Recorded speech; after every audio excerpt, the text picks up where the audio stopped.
Damos inicio a la unidad de síndromes digestivos. El día de hoy revisaremos la fisiopatología de los síndromes esofágicos. Soy la doctora Graciela Córdoba y les doy la bienvenida a...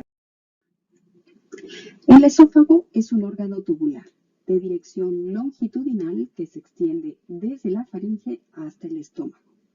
Comienza y termina en dos estructuras esfinterianas, el esfínter esofágico superior y el esfínter esofágico inferior, que lo independizan de la faringe y del estómago.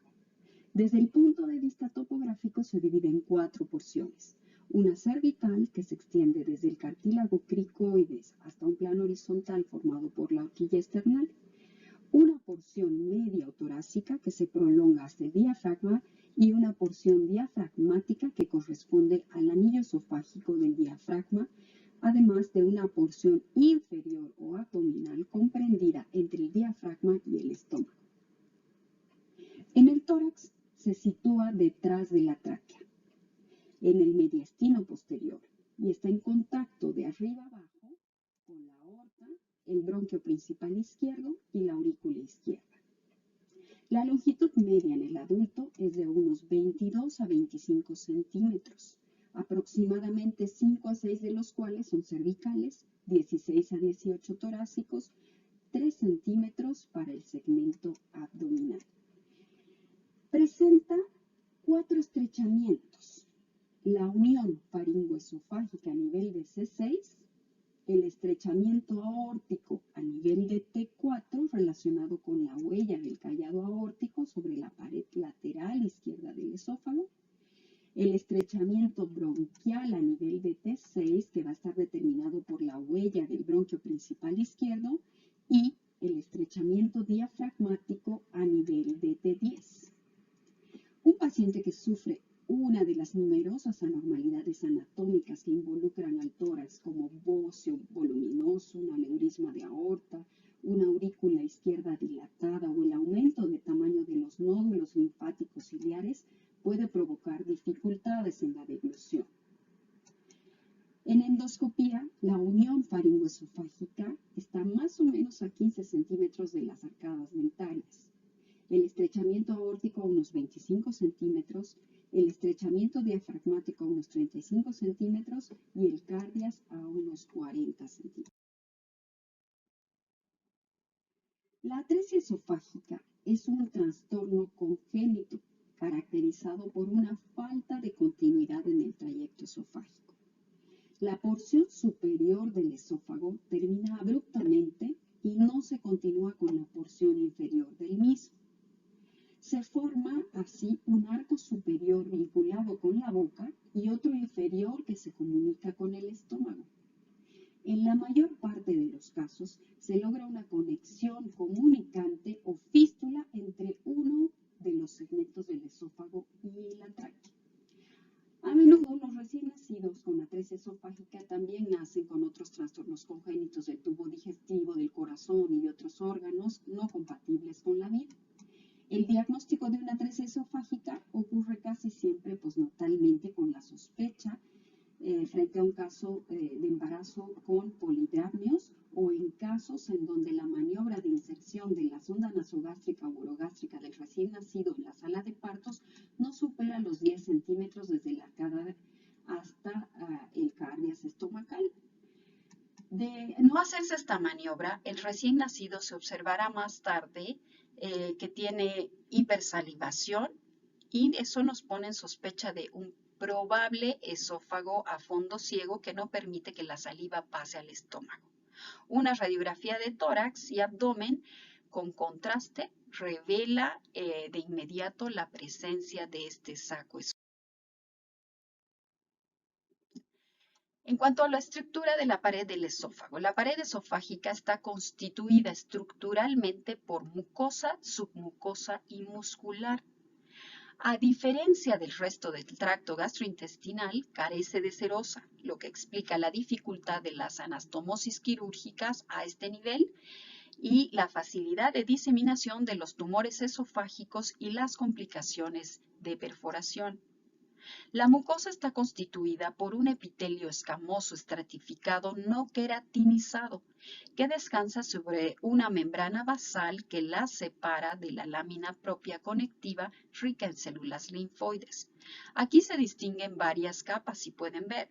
La zona basal con células de forma cilíndrica y un núcleo oscuro, que son 2 a 3 capas de células con gran capacidad reproductiva y de las que se van generando las células que constituirán las capas más superficiales.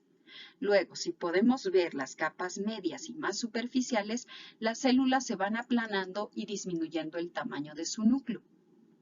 Vemos luego la lámina propia que protruye en forma de pliegues en el borde inferior del epitelio, dando lugar a las papilas dérmicas, cuya altura es inferior a los 2/3 del total del grosor del epitelio.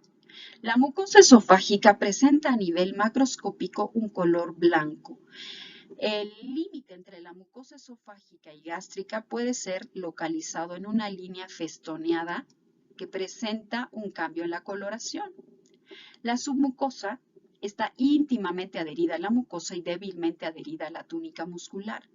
La capa submucosa forma parte, podríamos así decir, como la mucosa en la constitución de las arrugas que se observan en la superficie interna del esófago. Está formada por tejido conectivo laxo con fascículos de tejido conjuntivo entrelazados de modo diverso. Es rica en vasos sanguíneos, fibras nerviosas, glándulas tubulares mucosas y sobre todo en su tercio inferior. Finalmente, la túnica muscular tiene la peculiaridad de estar constituida por 2 capas, una circular interna y una longitudinal externa, y por musculatura tanto estriada como lisa. Entre ambas capas, tanto la interna como la externa, se sitúa el plexo mientérico de Auerbach. En general, los 2 a 6 centímetros primeros del esófago son exclusivamente de musculatura estriada. A medida que se avanza en sentido caudal, hay una transición gradual a la musculatura lisa. En los 2/3 distales del esófago, la túnica muscular está constituida exclusivamente por músculo liso. Aquí vemos estas 2 capas con mucha más facilidad y podemos observar además la presencia del plexo mientérico de Auerbach entre las capas interna y externa musculares. Aquí vemos cómo se va viendo la transformación y vemos que el esófago es un órgano con una compleja y rica inervación y se acepta la presencia de mecanorreceptores, osmoreceptores y terminaciones nerviosas libres a nivel del esfínter esofágico superior, del cuerpo esofágico y del esfínter esofágico inferior. Los mecanorreceptores vagales se encuentran probablemente en la mucosa y responden a volúmenes de distensión fisiológicos. Los mecanorreceptores espinales se localizan probablemente en la capa muscular y transmiten la mayor parte de la información nociceptiva. También existen quimiorreceptores mucosos sensibles al ácido y responsables junto a los mecanorreceptores mucosos del reflejo esófago salivar. La estimulación ácida del esófago potenciada por la distensión con el aumento de volumen en la luz que estimula mecanorreceptores produce un aumento del reflejo de la saliva, de su viscosidad y de su pH. Por otro lado, las aferencias esofágicas llegan al sistema nervioso central vehiculadas por el sistema nervioso autónomo, tanto simpático con la cadena ganglionar torácica como parasimpático a través del nervio vago, siendo este último cuantitativamente el más importante. Las aferencias simpáticas van a la cadena ganglionar torácica y desde aquí alcanzan la médula espinal.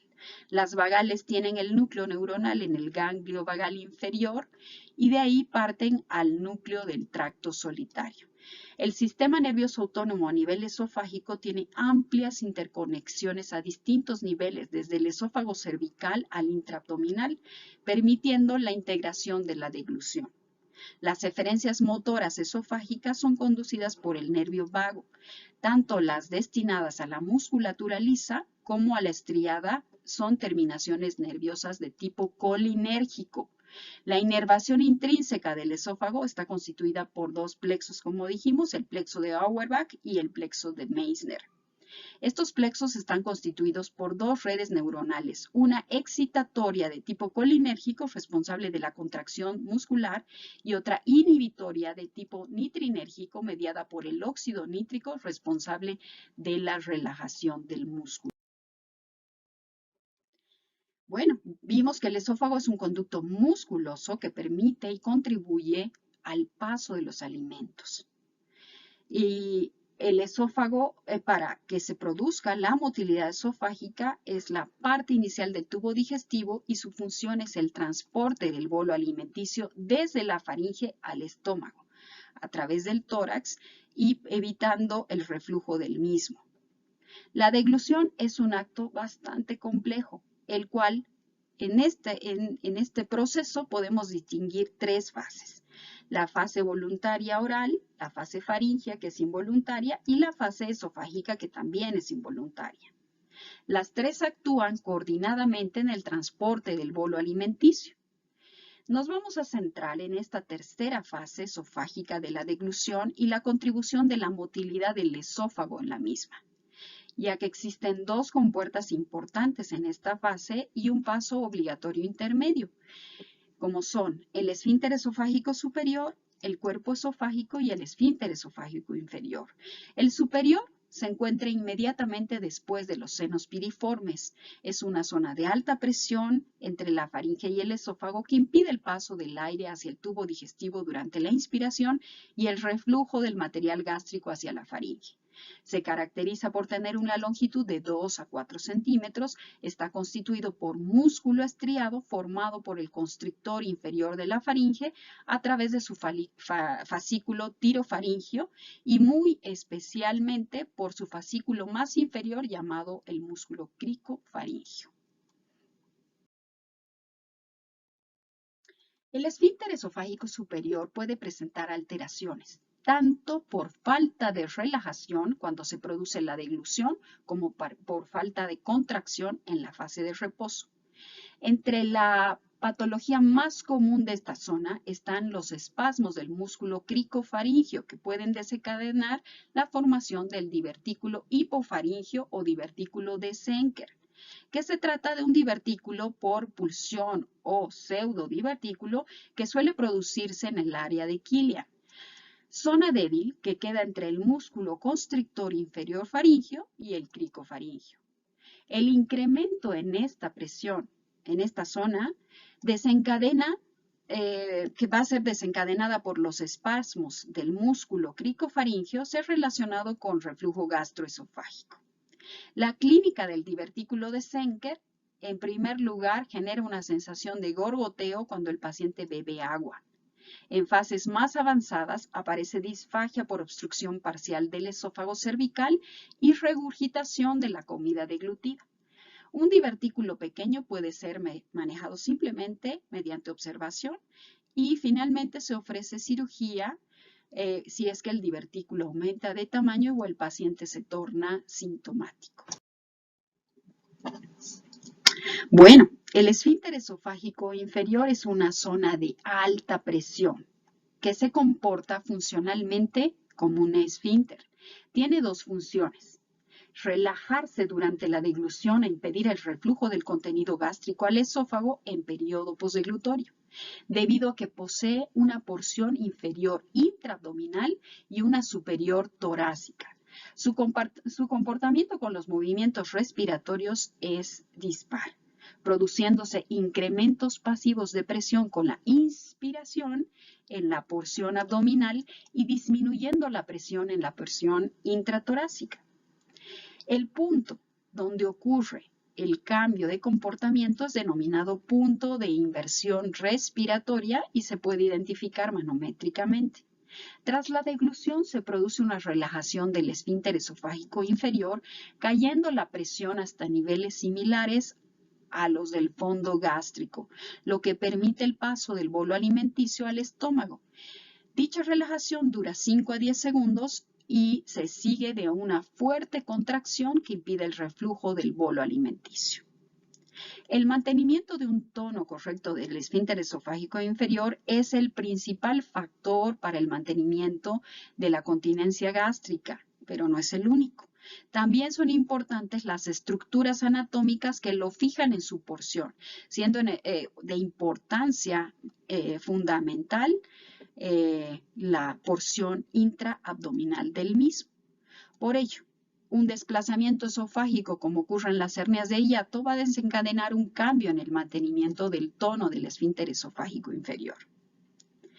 Se pueden producir relajaciones del esfínter esofágico inferior sin relación con la deglución, de manera fisiológica. En dichos casos suele haber reflujo. Se desconoce el mecanismo que ocasionan estas relajaciones. La barrera antirreflujo se localiza en la unión esófago-gástrica y está fundamentalmente constituida por la presión intrínseca del esfínter esofágico inferior, que tiene una longitud mayor a 2 centímetros, entre 2.5 a 4 centímetros, y posee una porción intraabdominal y otra situada en el canal hiatal, que está formado en su mayor parte por el pilar derecho del diafragma. La competencia de la barrera antirreflujo depende fundamentalmente de la presión intrínseca del esfínter esofágico inferior, cuya función se favorece y complementa por la existencia de estructuras anatómicas. La enfermedad de reflujo gastroesofágica ocurre por la incontinencia de la función de esta barrera de la unión gastroesofágica. Esta función barrera se produce por la acción sinérgica de 3 factores. Anoten, por favor, el ángulo de His, que va a facilitar que el material que refluye se desplace hacia el fondo del estómago. 2. El esfínter esofágico inferior, que crea una zona de alta presión que obstaculiza el paso del material a este nivel. 3. Los pilares diafragmáticos, que crean un refuerzo externo muscular sobre toda esta zona. El fallo de estos mecanismos puede resultar en incontinencia en la unión gastroesofágica y favorecer el reflujo. ¿Qué es reflujo gastroesofágico? Como ven en la diapositiva, es una afección recurrente relacionada con el reflujo retrógrado del contenido gástrico con o sin contenido duodenal hacia el esófago. Presenta un variado espectro de síntomas que pueden alterar la calidad de vida del paciente y puede presentarse con o sin daño tisular.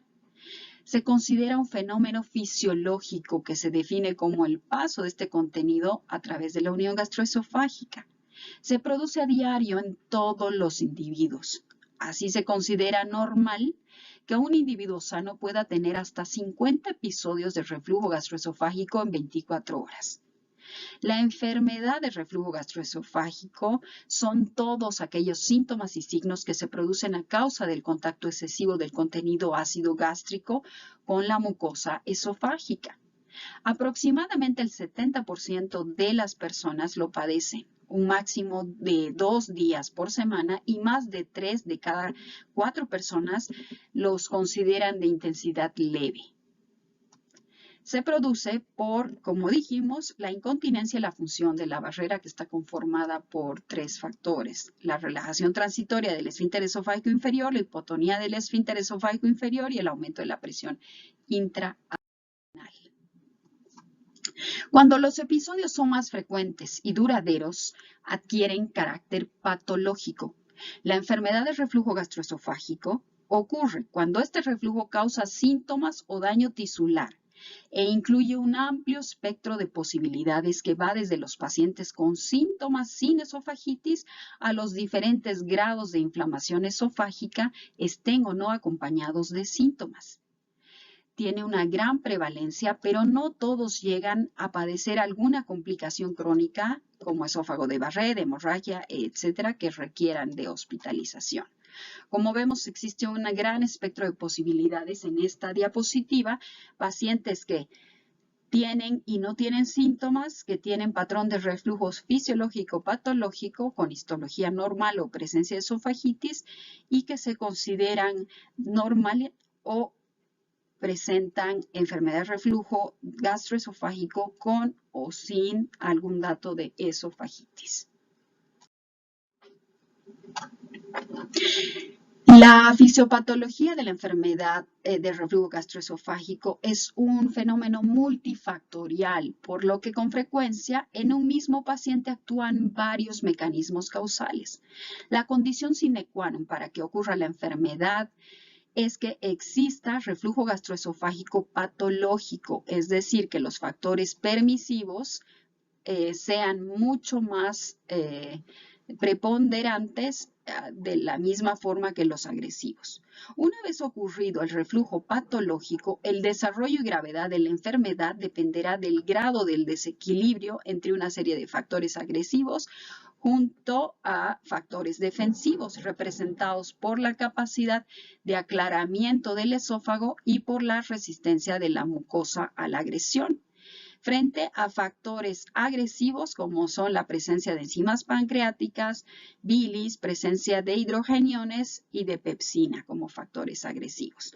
Todo eso genera que esta presencia de pepsina ácida, ácido, bilis, la hipersecreción visceral por factores genéticos, alteraciones de la producción de saliva, alteraciones en la motilidad esofágica, depuración esofágica y relajación transitoria del esfínter esofágico inferior, irritantes ingeridos en la dieta, un flujo sanguíneo disminuido, la barrera mucosa de la mucosa del esfínter esofágico inferior comprometida, van a generar un desbalance y se va a generar como tal.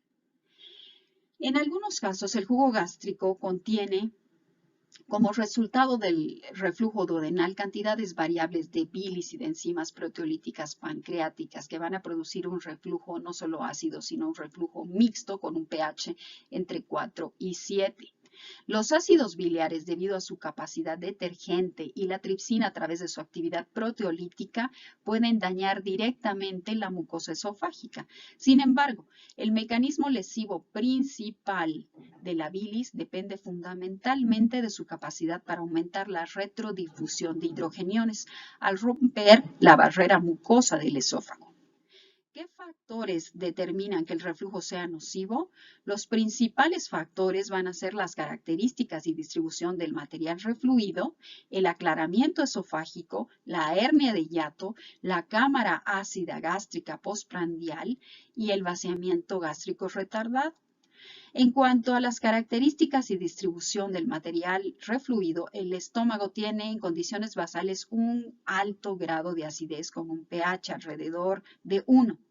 Al contrario de lo que ocurre con la mucosa gástrica, la mucosa esofágica no está preparada para tolerar estos grados de acidez y pH, por lo que cualquier grado de reflujo del contenido gástrico hacia el esófago puede resultar muy nocivo para la mucosa del esófago. El agente agresivo principal en la enfermedad de reflujo gastroesofágico es el ácido clorhídrico, por lo que en la mayoría de los casos de lesión esofágica se debe a la exposición excesiva de la mucosa esofágica a los hidrogeniones y la pepsina del jugo gástrico. El ácido clorhídrico actúa directamente lesionando las células epiteliales y la pepsina, como dijimos, participa en la agresión a través de su acción proteolítica. Aquí vemos entonces ácido, pepsina, bilis y tripsina. Muy bien. Hablemos de hernia yatal.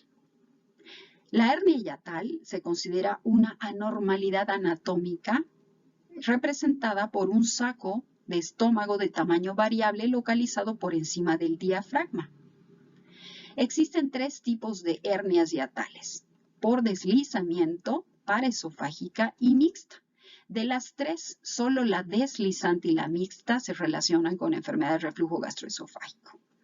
En la hernia de hiato por deslizamiento, la unión gastroesofágica se desplaza concéntricamente en sentido craneal, de forma que una porción variable del estómago proximal se sitúa dentro de la cavidad torácica. Aunque puede existir una hernia sin reflujo y reflujo sin hernia, el 50-60% de los pacientes con esta alteración presentan esofagitis y la mayoría de los pacientes con esofagitis tienen hernia yatal asociada. El desplazamiento intratorácico de la unión esófago-gástrica implica que el esfínter esofágico inferior y su segmento intraabdominal desplazado cranealmente se encuentren sometidos al efecto de la presión negativa torácica. El ligamento frenoesofágico se estira y adelgaza, con lo que pierde fuerza y elasticidad la unión entre el diafragma crural y el esfínter esofágico inferior, sobre todo en respuesta a situaciones de incremento de la presión intraabdominal. Por otra parte, la contracción del diafragma sobre la pared gástrica y el retraso en el vaciamiento del saco gástrico herniado determinan la producción de un reflujo retrógrado que coincide con las relajaciones del esfínter esofágico inferior durante la deglución. Aquí vemos cuáles son los factores importantes que favorecen el reflujo y que condiciona la pérdida de refuerzo de los pilares diafragmáticos, favorece la distensibilidad de la unión esófago-gástrica, crea reservorio gástrico supradiafragmático y se asocia a una disminución del tono basal. Aquí vemos la cámara gástrica ácida postprandial o también conocida como acid pocket. Y podemos ver cómo después de comer se crea una pequeña cámara ácida en la parte superior del estómago, como vemos acá. Y que esta va a estar relacionada con el reflujo postprandial. La distancia entre la cámara ácida y el epitelio escamoso esofágico es menor en pacientes con reflujo esofágico y la posición de la cámara ácida será mucho más próxima al epitelio escamoso del esófago en sujetos que tienen hernia de hiato de gran tamaño. Otros factores que contribuyen a la patogenia de la esofagitis por reflujo. Bueno, tenemos acá el aclaramiento del ácido residual que va a depender fundamentalmente de la presencia de la saliva. El contacto de ácido con la mucosa es un potente estímulo para la secreción salival. Este reflejo esófago-salival disminuye con la edad y está alterado en pacientes con enfermedad de reflujo gastroesofágico. Por otro lado, durante el sueño se encuentra notablemente descendida la secreción salival y la frecuencia de las degluciones, constituyendo uno de los factores principales que condicionan la relevancia de este periodo, es decir, el nocturno, en el periodo de génesis de enfermedad de reflujo gastroesofágica. De igual manera, pueden también influir negativamente la disminución de la secreción salival ocasionada por el consumo de tabaco y de algunos fármacos anticolinérgicos y también determinadas por algunas enfermedades como el síndrome seco. ¿Sí? Aquí vemos entonces ¿qué otros factores? Tiempo de aclaramiento prolongado, decúbito prolongado, enlentecimiento del peristaltismo esofágico, retraso del vaciamiento gástrico, secreción salival escasa, pH bajo, presencia de pepsinas, sales biliares, enzimas pancreáticas y por otro lado los datos que influencian el sueño sobre esta enfermedad por el aumento de frecuencia de episodios de reflujo nocturno, disminución del aclaramiento esofágico por lo que acabamos de explicar y aumento de la agresividad del material refluido por mayor concentración de pepsina y de bilis. Aquí vemos en esta tabla los mecanismos involucrados en la resistencia de la mucosa esofágica a la agresión y podemos ver que existen factores preepiteliales, epiteliales y factores posepiteliales. ¿Sí? Podemos ver que en los factores epiteliales que se consideran débiles en el contexto global, tenemos a la capa de moco, que es una capa fija acuosa que va a estar en contacto directo con el epitelio y la secreción de bicarbonato. Entre los factores epiteliales tenemos los que dependen de la estructura del epitelio y los que dependen de la función celular. En los primeros tenemos a la membrana celular apical y los complejos intercelulares que son uniones densas y la matriz intercelular. Y los que dependen de la función celular, tenemos el transporte iónico, la bomba de sodio, hidrogeniones, bicarbonato y cloruro.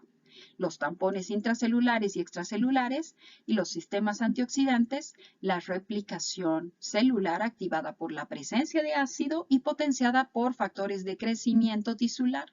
Y finalmente los posepiteliales que tienen que ver con el flujo sanguíneo, que aporta bicarbonato, nutrientes y oxígeno y que va a estar regulado en parte por la presencia de óxido nítrico. ¿Sí? Entonces, los epiteliales dependen de la propia estructura del epitelio, como dijimos, y también dependen de la función celular. En esta diapositiva podemos ver cuáles son los moduladores del esfínter esofágico inferior y las principales sustancias que van a modificar su actividad. Como son, aquí vemos los neuromediadores, hormonas, prostaglandinas y fármacos, aquellos que aumentan la presión en reposo y aquellos que van a disminuir la presión en reposo. El esfínter esofágico inferior mantiene un tono en reposo que oscila entre 15 y 30 milímetros de mercurio por encima de la presión intragástrica, que se mantiene por una actividad miogénica y la interacción de múltiples factores, tanto neurales como hormonales. El componente miogénico es dependiente del calcio y los antagonistas del calcio son inhibidores. Las neuronas colinérgicas son excitadoras, de forma que los fármacos anticolinérgicos reducen su presión, mientras que los estimuladores la incrementan.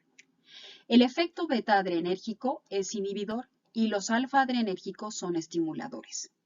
Diversas hormonas y péptidos modifican la presión del esfínter. La colecistoquinina es responsable de la reducción de la presión tras la ingesta de grasa.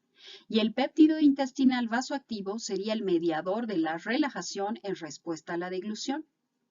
La progesterona se ha relacionado con la disminución de la presión durante el embarazo.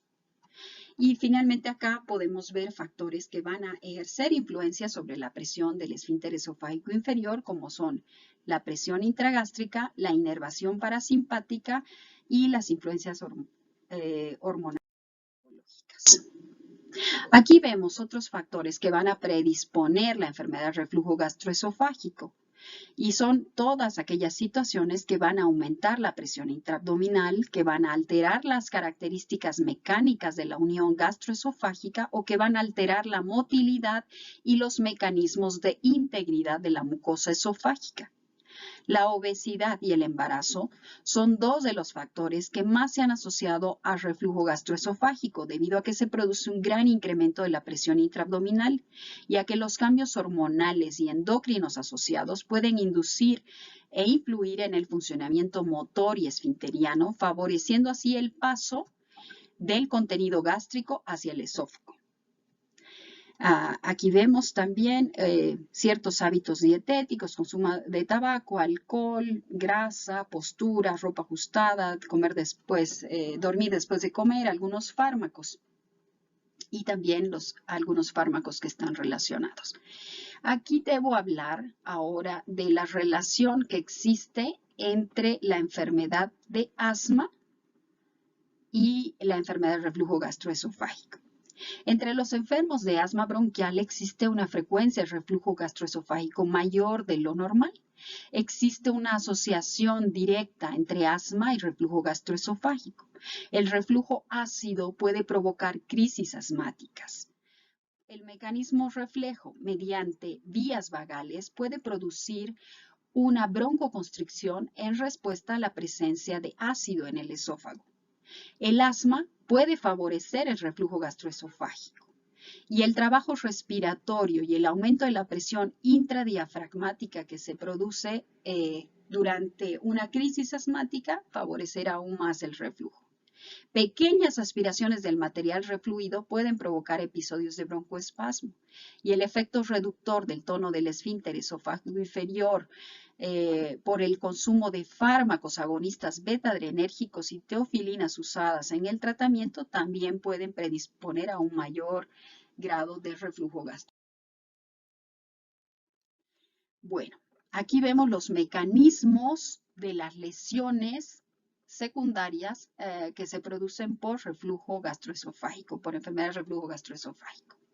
Aquí vemos cómo después de una exposición prolongada de la mucosa esofágica a los componentes del jugo gástrico y biliopancreáticos, se va a conducir hacia la ruptura de la barrera epitelial y con ella a la retrodifusión aumentada de hidrogeniones. Cuando estos alcanzan una concentración crítica en el interior de la mucosa y de la submucosa, van a poner en marcha una respuesta funcional e inflamatoria. La primera va a dar lugar a trastornos motores.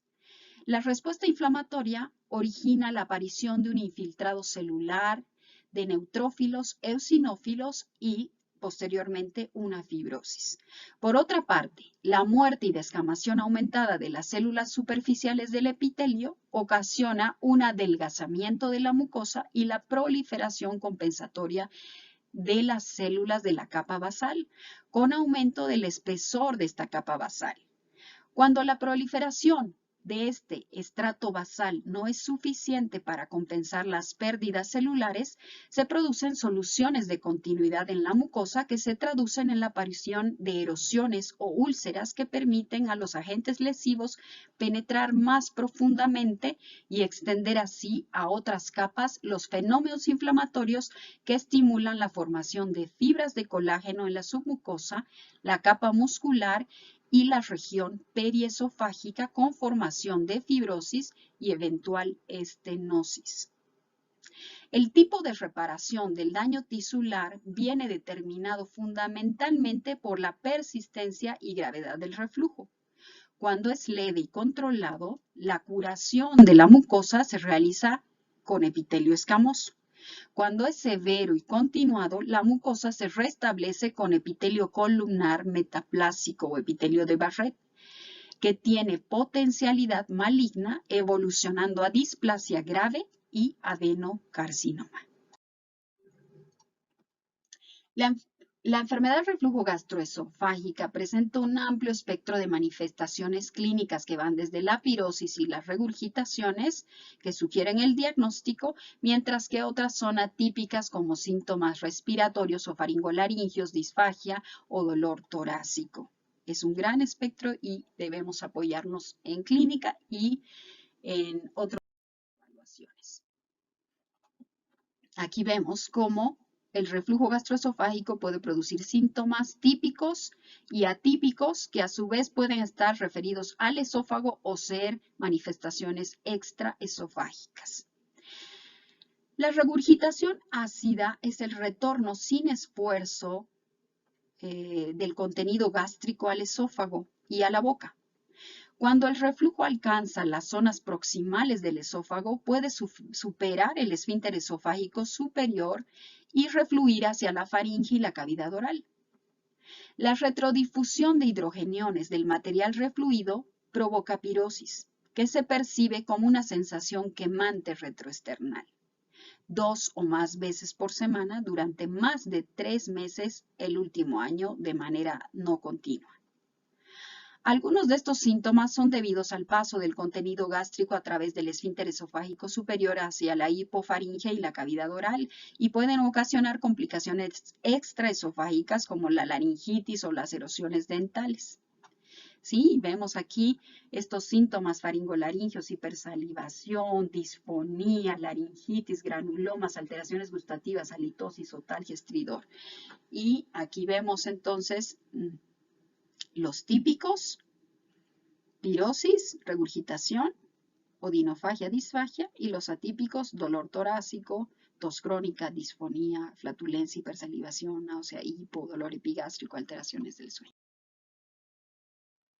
Bueno, y también podemos ver, según esta tabla de clasificación del ERGE por consenso de Montreal, esta misma categorización en síndromes esofágicos y síndromes extraesofágicos, como ya vimos, ¿sí? Y de esto podemos rescatar que las complicaciones no esofágicas de los síndromes extraesofágicas tienen relación con las erosiones dentales que pueden estar causadas por el reflujo ácido. La afectación de la laringe puede producir laringitis que se asocia con tos o disfonía. Y asimismo, el ácido refluido puede condicionar la irritabilidad bronquial y producir crisis de asma bronquial.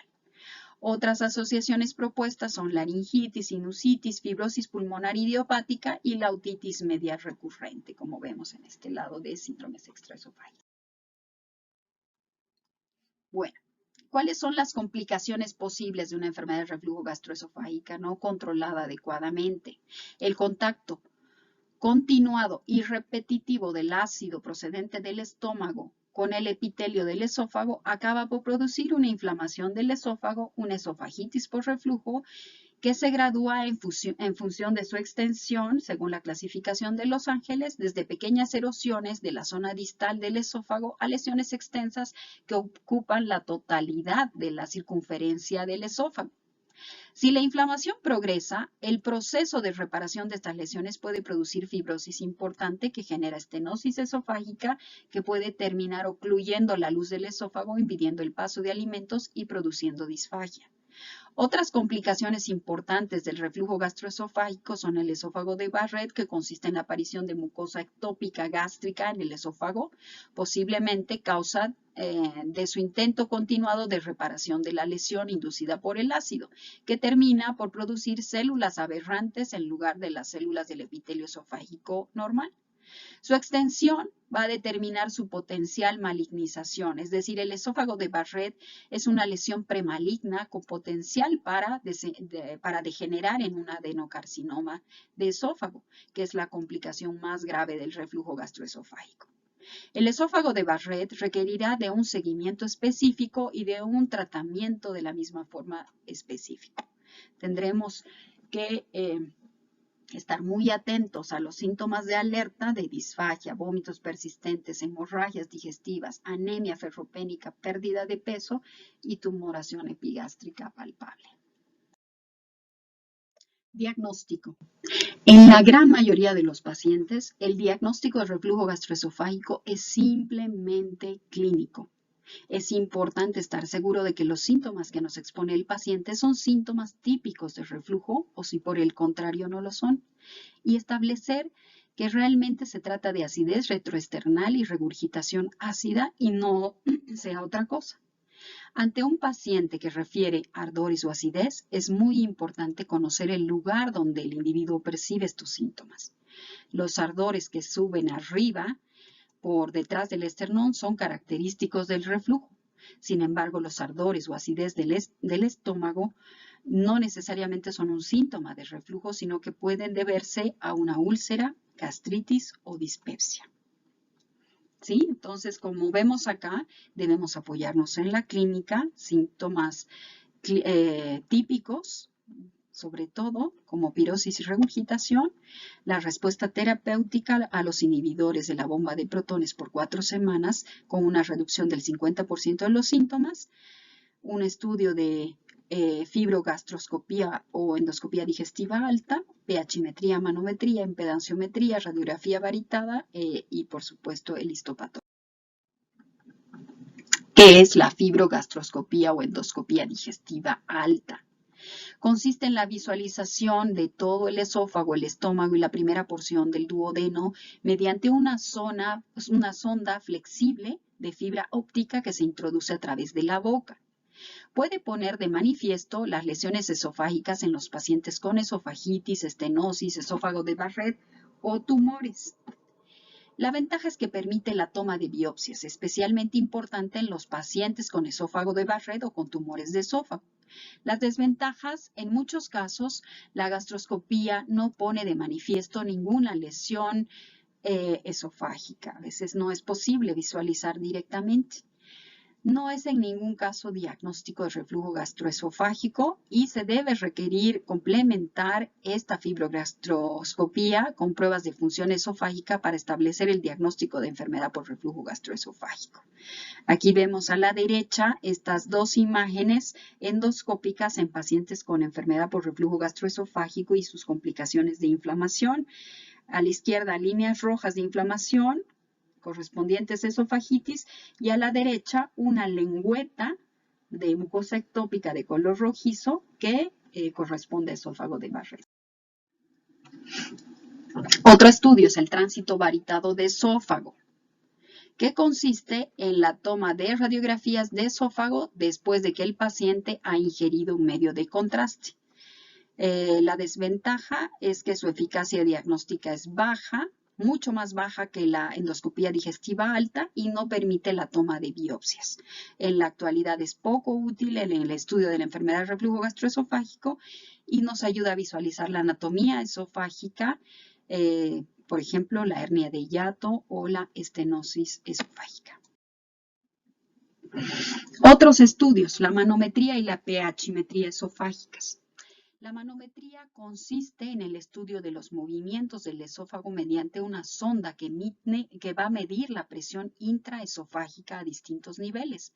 Aporta datos importantes en los pacientes con reflujo gastroesofágico, pero no permite diagnosticar la enfermedad por reflujo gastroesofágico en sí.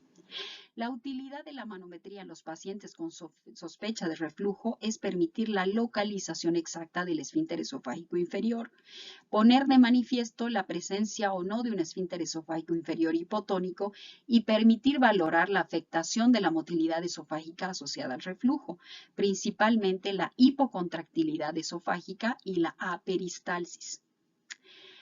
Por otro lado, la pHimetría consiste en la introducción de un sensor de pH en el esófago que se fija a 5 centímetros por encima del borde superior del esfínter esofágico inferior.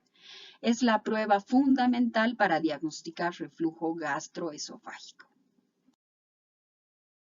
Tenemos la histopatología que se realiza después de la toma de biopsia por endoscopía digestiva alta, la biopsia de la mucosa esofágica en el momento de la endoscopía, que se lleva a cabo ante la sospecha diagnóstica de un esófago de Barrett y en la detección de displasia o para valorar otras causas de esofagitis.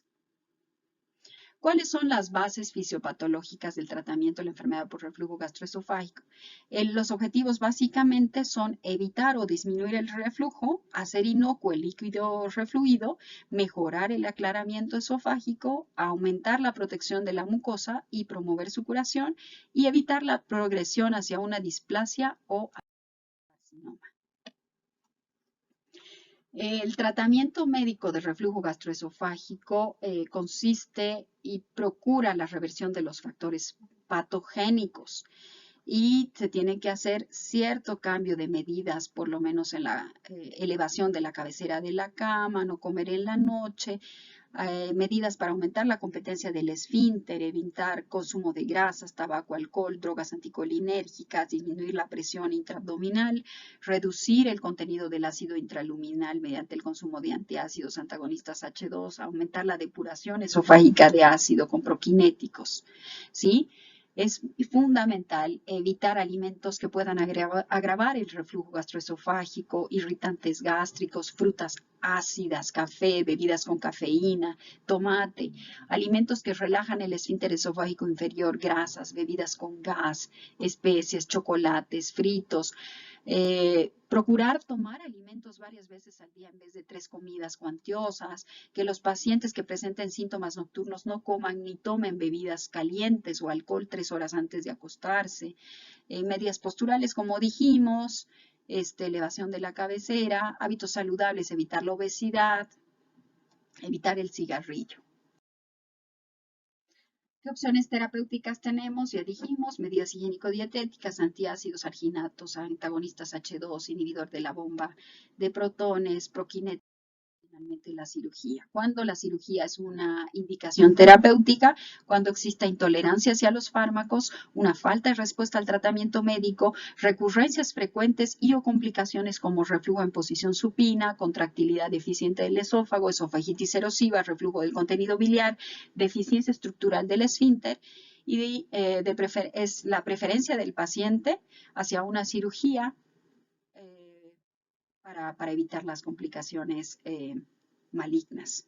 ¿Cuáles son estas opciones quirúrgicas? Tenemos a la funduplicatura de Nissen y a la funduplicatura de Toupet.